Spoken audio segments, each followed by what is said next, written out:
हुआ हूँ जिनके साथ मैंने सियासत देखी है।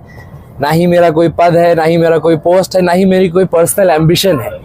मतलब ये माहौल ऐसा था कि हर नेता का बेटा बोलता है कि तो मुझे भी लड़ना है। हालांकि कहीं पर भी मैंने ये एक बार भी ऐसा कोई इजहार नहीं किया कि मुझे लड़ना है या कोई मेरे रिश्तेदार को लड़ना है। हमारे बहुत पुराने दोस्त हैं, जो पुरानी बातें थी, जो पुराने सियासी जो लड़ाइयाँ चलती रहती हैं वो चलती रहेंगी, पर हमारी एक दोस्ती उस तरीके से थी कि जहाँ पर हम बोल सकें। मैंने असद साहब को भी एक बार कहा था, पर ऐसा नहीं है कि कोई मेरी आवाज़ इस पार्टी में जैसा मैं कहूँगा तो कुछ हो जाएगा। मेरी ना कोई पद है, ना कोई पोस्ट है। मेरा बस यही प्रॉब्लम है कि मैं उसी घर में रहता हूँ जहाँ पर सदर रहते हैं। तो गलती ये हो गई कि मैं उसी घर में रह रहा हूँ, तो लोगों को लग रहा है कि मेरा कोई रोल है इसमें। बहरहाल हमारे वालिद साहब से जो बात नहीं कर पाए इलेक्शन के टिकट के डिक्लेरेशन के दौरान, वो सब हमको फ़ोन करते थे और कहते थे कि भाई अगर हमारे लिए आप बोल सके तो बिल्कुल भाई, एक बेटे होने के फर्ज से तो मैं बोल ही सकता हूँ।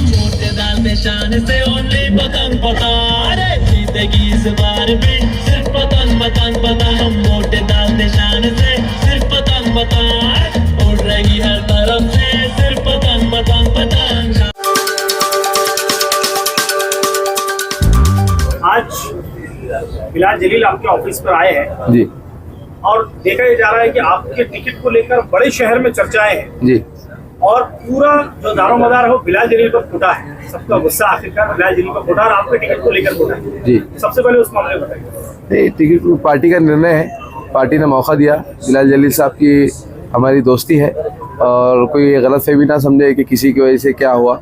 पार्टी ने एक निर्णय लिया, पार्टी की कमेटी है, इम्तियाज़ जलील साहब ने भरोसा जताया, मौका दिया नए पीढ़ी को, नए नौजवान नस्ल को, और एक नई दुश्मनी को ख़त्म करके, पुरानी दुश्मनी को ख़त्म करके एक नए आगाज़ की उन्होंने एक कोशिश की, जिसका हम उनका शुक्रगुजार है कि उन्होंने हमें मौका दिया। और जो भी ये गलतफहमी समझ रहे हैं कि इसके वजह से हुआ, उसके वजह से हुआ, आप लोग ऐसा बिल्कुल ना समझे। मैं भी आपका छोटा भाई हूँ। कहीं भी अगर मुझसे गलती होंगी तो मैं आपसे पेट में मुंडी डाल के माफ़ी जानने के लिए तैयार हूँ। आप बोलिए, मैं बिल्कुल आपके घर आऊँगा।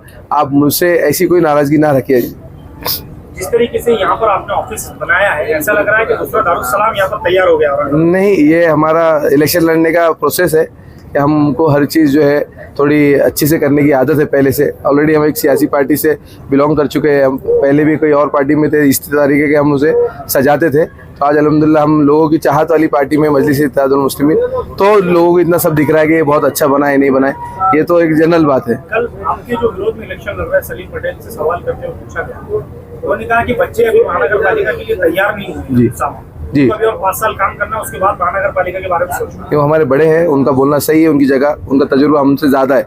हमसे कई दिन उन्होंने ज़्यादा देखे, धूप भी ज़्यादा देखे, छाव भी ज़्यादा देखे। अगर उनका तजुर्बा कह रहा है कि मुझे टाइम है, तो इंशाल्लाह ये लोग तय करेंगे। मैं लोगों से अपील करता हूँ कि आप तय करें क्या मुझ में तजुर्बा है या नहीं है। बाकी उनकी बात पे मुझे तो ऐसा कुछ बोलना नहीं अच्छा। आज जो 13 नंबर प्रभाग है उसमें सैयद उसामा के लिए खासतौर से हम आज ऑफिस पहुंचे हैं, और जैसे मैंने पहले ही कहा कि पूरा दारोमदार आपको कहा जा रहा है कि उसामा की टिकट के लिए आप सबसे ज़्यादा फेवर में थे। इस मामले में आप क्या कहें? देखिए, आज अल्हम्दुलिल्लाह हम अब्दुल्ला चौश के ऑफिस की ओपनिंग के लिए आए थे। प्रभाग नंबर 13 में मेरे बहुत सारे दोस्त हैं जिनके साथ मैं बड़ा हुआ हूँ, जिनके साथ मैंने सियासत देखी है। ना ही मेरा कोई पद है, ना ही मेरा कोई पोस्ट है, ना ही मेरी कोई पर्सनल एम्बिशन है। मतलब ये माहौल ऐसा था कि हर नेता का बेटा बोलता है कि तो मुझे भी लड़ना है। हालांकि कहीं पर भी मैंने ये एक बार भी ऐसा कोई इजहार नहीं किया कि मुझे लड़ना है या कोई मेरे रिश्तेदार को लड़ना है। अब्दुल्ला साहब के ऑफिस के ओपनिंग के बाद हम उसामा साहब के ऑफिस पे आए हैं। ये हमारे बहुत पुराने दोस्त हैं, जो पुरानी बातें थी, जो पुराने सियासी जो लड़ाइयाँ चलती रहती हैं वो चलती रहेंगी, पर हमारी एक दोस्ती उस तरीके से थी कि जहाँ पर हम बोल सकें। मैंने असद साहब को भी एक बार कहा था, पर ऐसा नहीं है कि कोई मेरी आवाज़ इस पार्टी में जैसा मैं कहूँगा तो कुछ हो जाएगा। मेरी ना कोई पद है, ना कोई पोस्ट है। मेरा बस यही प्रॉब्लम है कि मैं उसी घर में रहता हूँ जहाँ पर सदर रहते हैं। तो गलती ये हो गई कि मैं उसी घर में रह रहा हूँ, तो लोगों को लग रहा है कि मेरा कोई रोल है इसमें। बहरहाल हमारे वालिद साहब से जो बात नहीं कर पाए इलेक्शन के टिकट के डिक्लेरेशन के दौरान, वो सब हमको फ़ोन करते थे और कहते थे कि भाई अगर हमारे लिए आप बोल सके तो बिल्कुल भाई, एक बेटे होने के फर्ज से तो मैं बोल ही सकता हूँ। तो मेरा ऐसा कोई डिसीजन नहीं था, कोई ऐसा कोई पूरे शहर औरंगाबाद में आप किसी से पूछ लीजिए कि मैंने जाकर किसी को कहा हो कि भाई देखो मैं तुम्हारा टिकट कराऊंगा या मैं तुम्हारा काटूंगा या मैं तुम्हारा बनाऊंगा, बिल्कुल भी नहीं, ये गलत बात है। मैं 2 इलेक्शन में इन्वॉल्व हुआ हूँ, दोनों हमारे वालिद साहब के थे, जहां पर मैं लोगों के पास जाकर उनके पेट में मुंडी डालता था, जहां पर कहता था कि पतंग को वोट दीजिए। तो आज मेरा पर्सनल कोई कैंडिडेट नहीं है। मुझे खुशी इस बात की है कि पार्टी ने है तो ऐसे ऐसे लोगों को दिया है जो 24 घंटे भाग सके लोगों के लिए। उसामा को इसलिए नहीं दिया गया क्योंकि वो किसी के बेटे हैं या खिलाफ रहे हैं, उसामा का काम की वजह से है तो उसको कंसिडर किया गया है, उसामा के काम की वजह से ही लोग उसको देख रहे हैं। ये लोग थोड़ी मोहब्बत में आ रहे हैं, ये मोहब्बत है इसीलिए है तो लोग जुड़ रहे हैं। मेरा कोई पर्सनल एजेंडा नहीं है इस इलेक्शन में। मैं बम्बई में रहता हूँ आपको बताने के लिए, इलेक्शन में आता हूँ, मेहनत करता हूँ, बहुत इज्जत रखता हूँ पार्टी के लिए और बहुत इज्जत रखता हूँ हमारे वालिद साहब के डिसीजंस के लिए। कल को उसामा को नहीं देते तो आप ऐसा सोचिए कि जो पार्टी ने फैसला लिया है हम लब्बैक थे, कल को इसको नहीं मिलता तो मेरी दोस्ती इससे टूटने नहीं वाली थी। कल को है तो किसी जिनको नहीं मिला उनसे मैं उनके खिलाफ नहीं हूँ। आज मैं उनको है तो बोलता हूँ कि भाई मैंने कोशिश की। ऐसे बहुत लोग हैं जिनको नहीं मिला, जिन्होंने हमारे लिए मेहनत की। पर आप अगर 2 मिनट के लिए अगर सोच सके कि इम्तियाज जलील की हालत क्या होगी कि जब वो बैठे हैं पूरी रात और सोच रहे हैं कि एक सीट पर 40-40 लोग, 50-50 लोग, और हर तरफ से फोन आ रहे हैं। आप जितने पत्रकार लोग हैं, आप लोगों ने भी एक लोग को रेकमेंड किया था। तो भाई सबका होता है, सबके अपने अपने रिलेशन होते हैं, सब कोशिश करते हैं। तो बस यही था, मेरा कोई पर्सनल इन्वॉल्वमेंट है नहीं, ना ही मेरा कोई पद है, ना ही मेरा कोई से है। तो जो लोग मेरे नाम से बिल फाड़ रहे हैं, अल्लाह के वास्ते फाड़ना बंद करिए और पतंग के लिए मेहनत करिए, इत्तेहाद को टूटने मत दीजिए। हाँ बिल्कुल, मैं सब लोगों के ऑफिस पर जाऊंगा।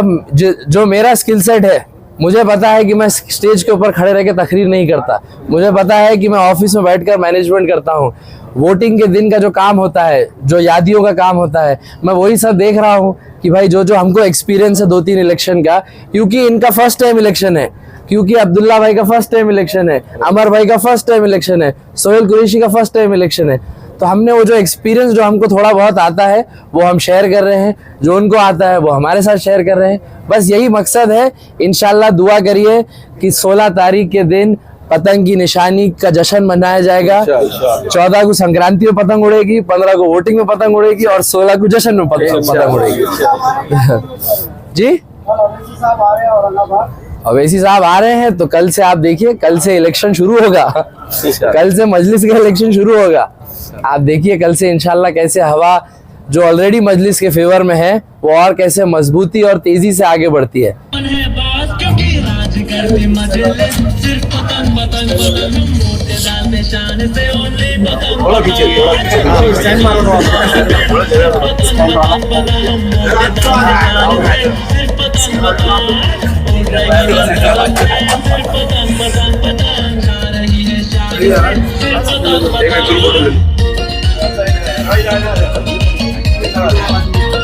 पीछे सर, पीछे